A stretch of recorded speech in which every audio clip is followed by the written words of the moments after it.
অন্যায় মিটাও, ন্যায় প্রতিষ্ঠিত করো। এই দুটো কাজ কে দিয়েছে বলে? আপনারা কার সৃষ্টি? আল্লাহর কথা শুনবেন না? সবার জন্য মারপিট করলে, সবার জন্য লড়াই করলে, এর জন্য বাক্স চুরি করলে, ওর জন্য ইঞ্জিন চুরি করলে, কি না করেছে মুসলমান? আমার আল্লাহ একটু কাজ দিয়েছে, যদি না করে দুনিয়াতেও সম্মানিত হবেন না, পরকালেও নামাজ পাবেন না।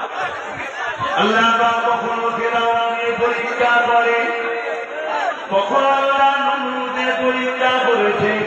আমার ইমাম পাককে এবং তিনার সাথীরাকে, ওই সময় নমরুদকে এদের পরীক্ষা করেছে।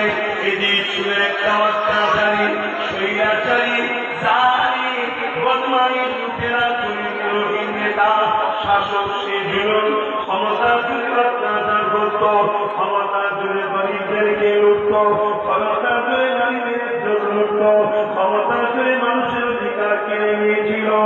এগুলো